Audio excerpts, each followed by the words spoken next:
God said, "Let us make living creatures out of mud, so the mud can see what we have done. And God created living creatures that now moveth, and one was man. Mud as man alone could speak. God leaned close to mud as man, sat up, looked around, and spoke. Man blinked. What is the purpose of all this? He asked politely. Everything must have a purpose, asked God. Certainly, said man. Then I leave it to you to think of one for all this, said God, and he went away. Kurt Vonnegut, Cat's Cradle. The philosophy of meaning in life is a branch of philosophy that explores questions related to the purpose, significance, and value of human existence. It delves into fundamental questions about why we exist, what gives life meaning, and how individuals can find purpose and fulfillment in their life. In this video, we will cover philosophical responses to the question of meaning, explore the metaphysical assumptions that underlie these questions by exploring the distinction between naturalism and supernaturalism. Included within this discussion is going to be questions related to threats to meaning and meaning making in life. I hope that you enjoy this video, and I would be very curious to hear what you have to say about meaning and meaning in life in the comments section below. Please let me know what you think. So when you think of philosophy, one of the classic questions that generally comes to mind is this question of meaning. Specifically, what is the meaning to life, or what is the meaning of life, or is there meaning to life? And this is one of those questions that has been crucial or central to philosophy throughout the centuries, no matter whether we're talking about Greek philosophy or Indian philosophy or Chinese philosophy, whatever, African philosophy. This question of meaning and what our purpose is seen across the board throughout history. It's one of the fundamental questions of human existence. It's seen in the myths that we tell about ourselves. It's seen in some of the first stories. If you look, for example, of the first major piece of literature, the first epic poem is the Epic of Gilgamesh. And what is the central question or theme of the Epic of Gilgamesh? It's Gilgamesh's search for meaning. Specifically, Gilgamesh's search for meaning in the face of death, which is something that we're going to talk about in this video. Not Gilgamesh, but the search for meaning in the face of suffering and death. Now, I would like to start off this video like any pedantic philosopher and draw some distinctions here to help to clarify the question itself. And the first distinction that I want to draw is this difference between meaning of life and meaning in life. Because depending upon which question we're asking is going to determine what sort of answer that we're going to be able to give, because there's certain assumptions that are built into both of these questions. So when I ask the question, what is the meaning of life? Generally speaking, what people mean by that is life as a whole or humanity as a whole, versus when I'm asking what the meaning in life is, I'm typically talking about the individual. So meaning of life is kind of big picture, the human species as a whole, or even perhaps the universe as a whole, meaning of life, versus more individualistic understanding of the meaning of that specific individual's life. So when we ask what is the meaning of life, we're typically asking if there is a purpose, an end, or a direction to either the universe as a whole or to human existence as a whole. Is there one standard meaning that applies to every single human being that's kind of either pre-built within us or given to us from some sort of outside force? And this, of course, is diving into metaphysical and religious questions and answers to this question of meaning, which we'll get into a little bit more in the next section of this video. And this is in contrast to meaning in life, in which we can talk about the subjective experience of the individual and whether or not that experience is applicable to everybody, or whether or not it's just limited to the individual themselves. So I want to start off with some general quotes that I think kind of best summarize and encapsulate these different approaches to these different questions of meaning. So let's get into that now. The first quote is from the Bhagavad Purana, and it states, "The aim of life is inquiry into the truth, and not the desire for enjoyment in heaven by performing religious rites.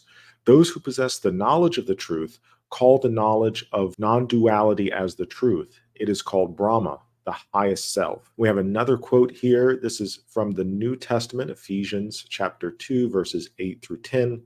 For by the grace of God you have been saved through faith, and this is not of your own doing, it is the gift of God, not the result of works, so that no one may boast. For we are what he has made us, created in Christ Jesus for good works, which God prepared beforehand to be our way of life. Now, these two different quotes are, of course, saying two very different things about the divine or ultimate reality. But with respect to the meaning of life, they are similar in that, going back to that distinction between meaning of life and meaning in life, they are both positing that the meaning of life is, in a sense, coming from without. And they're both positing that there is a grand or objective meaning that would be applicable to human beings as a whole, and perhaps even to life as a whole.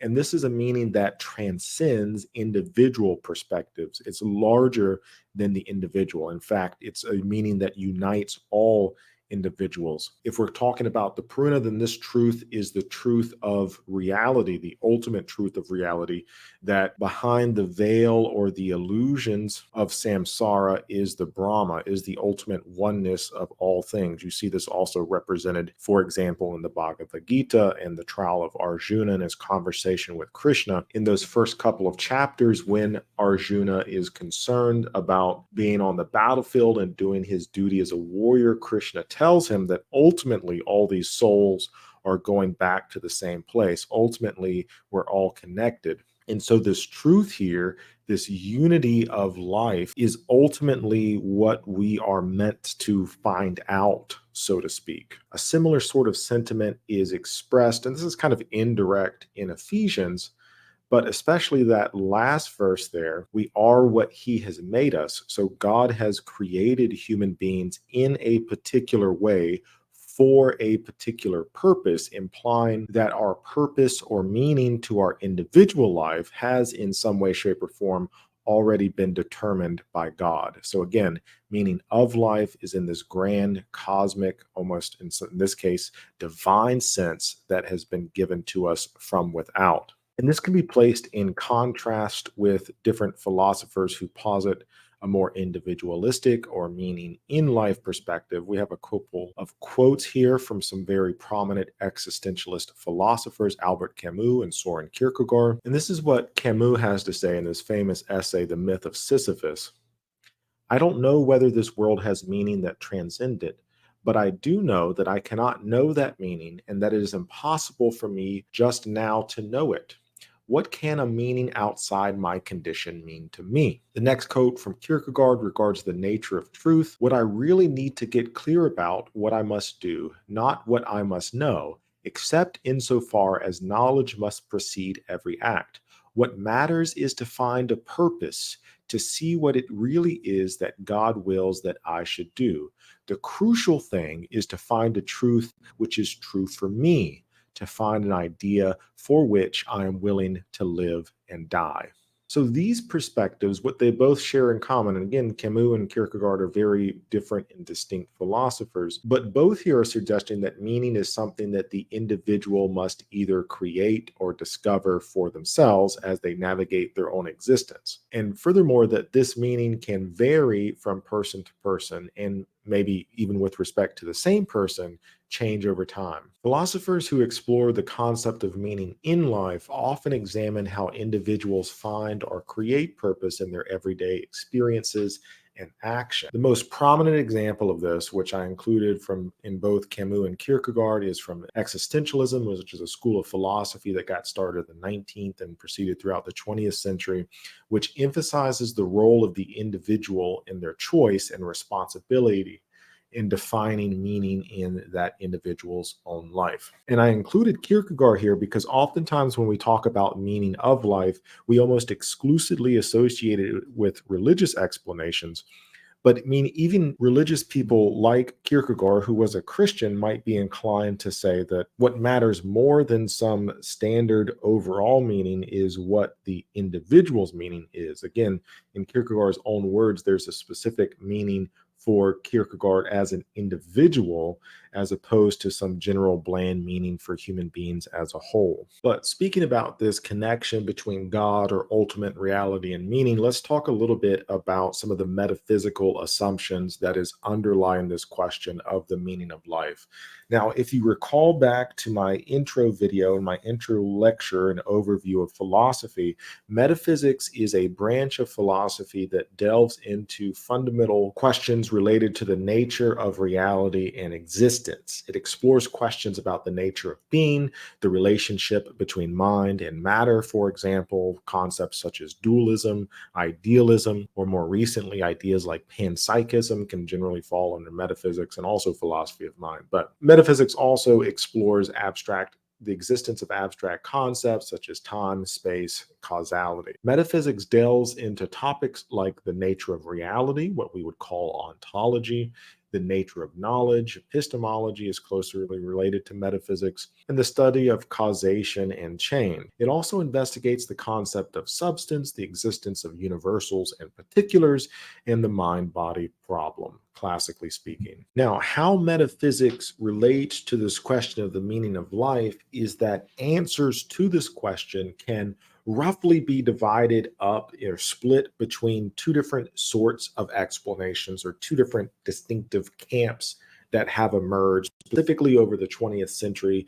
philosophy in dealing with this question. The first is what we would call the supernatural position, and the second is what we would call the natural position or naturalistic explanations. So let me explain a little bit about what I mean by that, and then we'll delve into a little deeper dissection of both of these positions. So the supernatural explanations hinge upon some sort of appeal to the divine, whether it's an appeal to an entity such as God or supreme or ultimate reality, or entities like the soul or the soul-making process, as we'll see here in a second. The supernatural explanation says that the ground of meaning, so to speak, is found outside of the individual, that the ground of meaning is supported by or found in some sort of the existence of supernatural entity or the supernatural realm that transcends the natural world, that transcends the individual. Whereas, on the other hand, the naturalistic position states that meaning is found in the world that we know, the world in which we live, and there is no transcendent understanding of meaning as such because there is no transcendent reality that's positive. Meaning is a function, in this case, of human existence. It's a byproduct of human existence. It's something that human beings come to create either for themselves as a whole, as a species, or for themselves as an individual. But let's break down these positions in a little bit more detail here. Supernaturalist accounts of meaning in life or the meaning of life are philosophical perspectives that assert that the ultimate source of meaning and purpose of human existence is beyond the natural or the physical world, and as a result is rooted in the existence of a supernatural or transcendent realm. These accounts typically draw upon religious or metaphysical beliefs to explain the purpose and the significance of human existence. Two examples of this are the quotes that I read earlier, one from the Hindu tradition and the other from the Christian tradition. In both cases, the foundation or the grounds of meaning is found outside of the individual.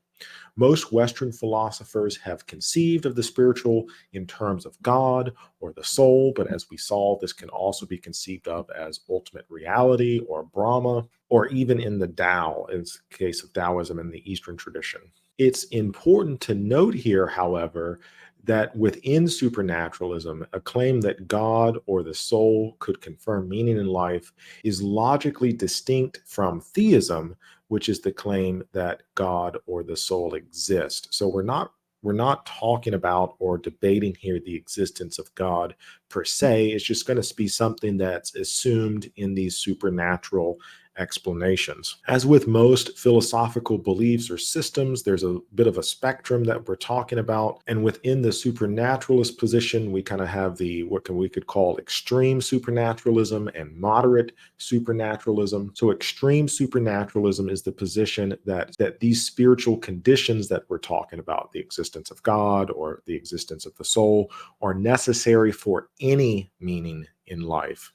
In other words, if neither God nor the soul exist, then, according to the extreme position, life itself is ultimately or inherently meaningless, that these things are required for meaning to obtain in life. There are more moderate supernatural positions according to which spiritual conditions are necessary for great or ultimate meaning in life, although not meaning in life as such. In other words, what this means is that if neither God nor the soul exist, then by the more moderate positions, life could still have some sort of meaning for the individual. But life wouldn't be able to exhibit the most desirable form of meaning.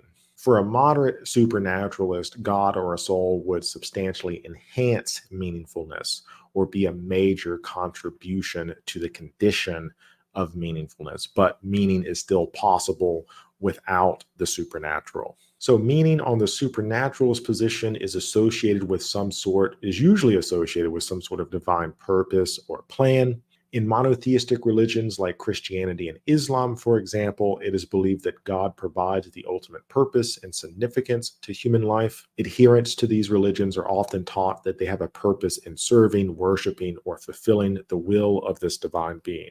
Ultimately, whether one is a moderate or an extreme supernaturalist, the idea here is still the same, that meaning is conferred into life from without, that the individual derives their meaning or their purpose from outside of or transcendent to themselves. So with respect to the supernaturalist position, we basically have two avenues or two types of supernaturalism that are prominent within the literature. First is a God-centered view, and the second is a soul-centered view. Now, what I mean by God-centered in terms of meaning in life or meaning of life is that the God-centered view posits that the meaning of life has in some way, shape, or form been determined by God. Whether we mean predetermined by God, as in God has a set purpose or plan for an individual's life, or that meaning itself is grounded or rooted in a divine being or the supernatural itself. We see this both in the quotes that I gave towards the beginning of this video, one from Hinduism and the other from Christianity, although they are slightly different in how they view the divine. The sense is that the purpose itself emanates from or is rooted in, whether we're talking about understanding the truth of Brahma with respect to Hinduism or understanding the purpose that God has made for the individual's life in terms of Christianity. And in this sense, a God-centered view posits that life's meaning comes from seeking or fulfilling the purpose that God has created or that the divine has created for the life of the individual, to the extent that it is possible not to fulfill that purpose. And so this is kind of where that hard line view comes in, that not following God's purpose or not knowing God's purpose or intent for the life will cause a failure of meaning, a failure to instantiate meaning in life or of life. And failure to do this, of course, would cause life to be meaningless. But going back to that bigger picture in religions like Judaism, Christianity, and Islam, is this notion that life as a whole, or the universe as a whole, has a telos, has a direction that it's moving in, and as a result has a purpose, not just for the individual, as in God wants me to do X, Y, or Z for my life, but that the universe is intended for a particular purpose by God. So the universe itself is inundated with meaning. Then we also have soul-centered supernaturalism.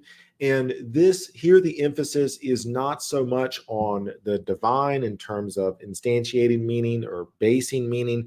Rather, the emphasis is on what happens sort of after death. And by soul-centered views, we're talking about those positions which emphasize an afterlife to bring meaning to life. Human existence in this view gains meaning or purpose from the belief or from the knowledge that consciousness, identity, personhood continues on after death, and that what one does here is in some way, shape, or form judged in what happens in the afterlife. And that's what gives this life meaning. There are, of course, many different views on the afterlife and what happens after death, but the idea here is that the survival of the soul, or the progress of the soul into the afterlife, is what constitutes meaning in this life, such that if you were to deny the existence of the soul or deny the existence of the afterlife, then you would therefore remove meaning from this life, from the physical earthly life. So, as I said before, on a metaphysical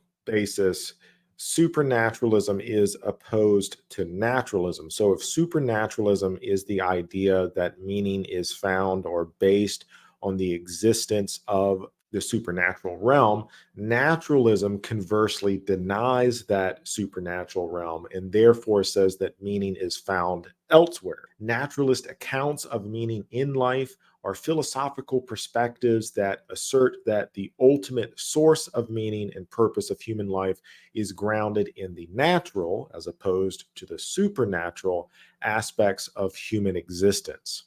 These perspectives don't rely on the existence of God, the soul, or an afterlife, or any sort of transcendent or metaphysical concept. Instead, what the naturalistic perspective is going to try to do is to find meaning in life within the framework of the natural world, in the framework of human experience as such. Now, just like the supernaturalist position, we kind of have a spectrum of naturalism in terms of extreme naturalism and more moderate naturalism. Extreme naturalism would say that meaning in life can be found without God or without the soul, without appeal to any supernatural force, while a more moderate position would say that meaning in life would be possible if God also existed. Or some naturalists would even say if God existed, this would enhance meaning in life. The more extreme position would say that the existence of God would somehow take away meaning or make life less meaningful. We also have a further distinction here between subjective naturalism and objective naturalism. And the difference here is in terms of the extent to which the human mind constitutes meaning and whether there are conditions of meaning that are invariant among human beings, that are applicable to human beings across the board, or whether or not meaning is kind of subjective to the individual. So, speaking of this difference, so first of all, we have the subjective naturalist position, which is going to emphasize the role of individual subjectivity in determining what is meaningful or purposeful in a person's life. This view argues that meaning is not inherent in the world itself, but rather is constructed or experienced subjectively by each individual person. Subjectivist approaches to meaning in life often focus on the importance of personal values. And again, these personal values are going to vary from individual to individual. It'll also focus on things like emotions, desires, and different interpretations of those things. Now, there's a lot of variability within subjective naturalism about what sort of values, ideas constitute or give meaning, what makes something meaningful or what makes a life meaningful. The general idea here is that if we obtain what we strongly value, whatever that value might be, then we're achieving meaning making, that this is what gives us meaning, what we determine to be important. Caring about or loving something deeply, that is what confers meaning in the subjective naturalist position. Some subjectivists will talk about things like fulfillment or satisfaction as constituting the essence of meaning. We can also talk about the attainment of different virtues or the seeking after of different virtues, such as love, for example, as obtaining what is meaningful. Now, if in subjectivism, these values are relegated to the individual, on the other hand, the objective view would say that these values hold true across the board, regardless of what the individual's preferences are. And although naturalist accounts are rooted in the natural world, when we use the word objective here, we're talking about objective to the human condition, not objective by some sort of supernatural standard, of course. Objective naturalists argue that certain activities or experiences like promoting well being or fostering social connections, can be objectively valuable and contribute to a meaningful life. Objective naturalism is going to distinguish itself from subjective naturalism because of its emphasis on mind independent objective values, not regulated to the individual. Meaning is a function of linking one's life to objectively valuable conditions that are not in themselves the product of individual desires. In this way, on the objective naturalist position, it is possible to be wrong about what confers meaning on life. So, for example, the philosopher Susan Wolf, who's an objective naturalist, she wrote an amazing book called Meaning in Life and Why It Matters. She gives an objection to subjective naturalism. So, in the subjectivist position, what is valuable for the individual is essentially what makes that individual's life meaning. And in some case, we can see how that would make sense. So, for example, if an individual really valued creativity and art, then seeking creativity and producing works of art would therefore confer meaning. But I'm sure you can also think of examples that would be kind of silly or in some cases completely unethical. So, what if, for example, an individual valued murder, right? What if they were like a serial killer? Would that confer meaning? And this is what the objective naturalist is trying to object to. A less serious example that is used is, what if an individual found meaning in like going to Walmart or Target and memorizing everything, every product that was on the shelf? Would that constitute as a meaningful life if that's what they spent their entire free time doing? An objective naturalist would want to say, no, that's silly. That there are certain values that we can all think of that most people would agree, most reasonable people would agree constitute meaning. So, for example, if this was an in person class, I would do a survey and say, what are some of the things that make your life meaningful?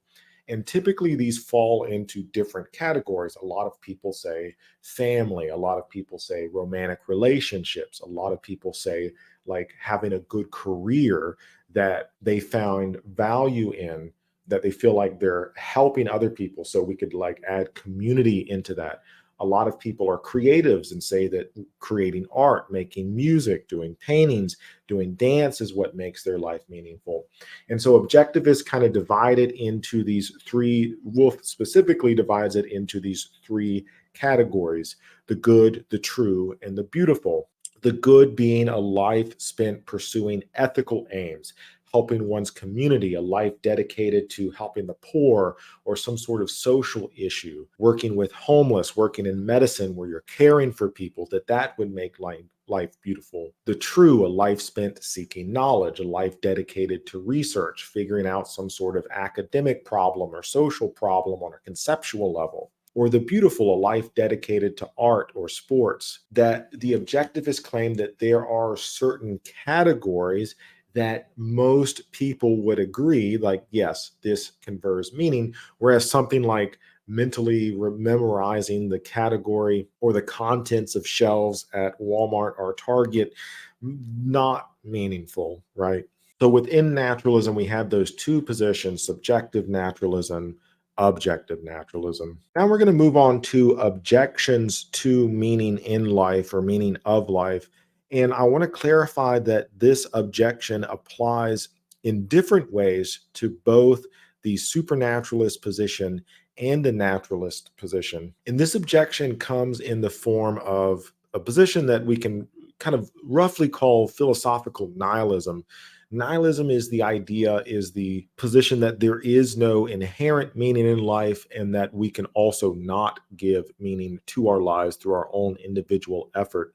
But more specifically is what I want to identify as the problem of pain and death with respect to meaning. And this is the idea that there are certain experiences in life which strongly suggest, both on a logical and emotional level, that life has no meaning and that whatever sort of meaning that we make is flimsy, it's feeble, it's fleeting. And so I have a quote here, a long quote, bear with me. I think it's a pretty awesome quote from the author Leo Tolstoy, who kind of, I think, perfectly summarizes this problem that I'm trying to get at. So let me read this at length here. Tolstoy says, involuntarily, it appeared to me that there somewhere was someone who amused himself by watching how I lived for 30 or 40 years, learning, developing, maturing in body and mind, and how, having with matured mental powers reached the summit of life from which it all lay before me, I stood on that summit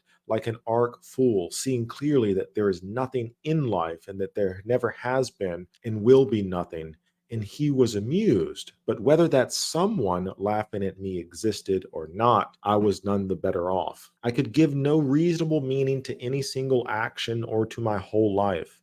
I was only surprised that I could have avoided understanding this from the very beginning. It had been so long known to all. Today or tomorrow, sickness and death will come. They have already come to those I love or to me. Nothing will remain but stench and worms. Sooner or later, my affairs, wherever they may be, will be forgotten, and I shall not exist. Then why go on making any effort? How can man fail to see this, and how to go on living? That is what is surprising. One can only live while one is intoxicated with life. As soon as one is sober, it is impossible not to see that this is all a mere fraud, and a stupid fraud. This is precisely what it is. There is nothing either amusing or witty about it. It is simply cruel and stupid. Now, that's a rather harsh way of putting it, but hopefully you understood Tolstoy's point here. And this is what can we can kind of loosely call the problem of suffering and death with respect to meaning. In that it seems that there are certain conditions in life which would deny, damage, or take away whatever sort of meaning we have ascribed to it. And I said that this is a problem for both supernaturalist and naturalist. Now, for the supernaturalist position, this problem takes on a more philosophy of religion or theological bent, in that it comes in the form of the problem of the classical problem of evil. Now, we don't really have a whole lot of time to get in that, but very loosely speaking, is this idea that, and you see this represented in various religious texts, such as the book of Job, but very simply put, why do bad things happen to good people? And to take this a step forward, this has been articulated by philosophers of religion, such as Marilyn McCord Adams, who called this the problem of horrendous evils, that there are this experience of certain evils in one's life. The examples of this, you could talk about the experience of war, starvation, sexual violence, the loss of a loved one.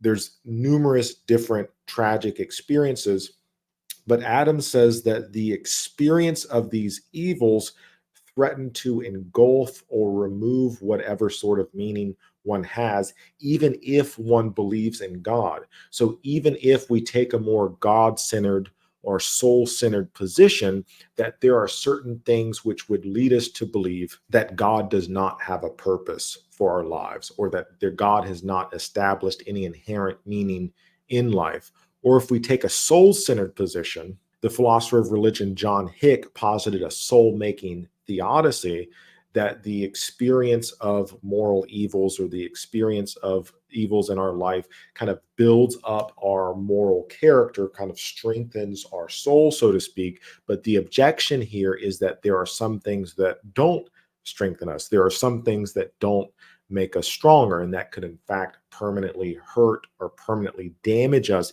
even from a spiritual perspective.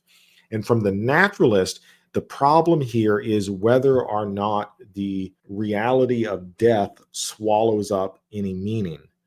Does the fact that one day I'm going to die and that 100 years from now, no one will even remember that I existed in the first place, that this subtracts or takes away from whatever sort of individualistic meaning that I have? Now, I don't really have much time to get into the answers or the responses to any of this.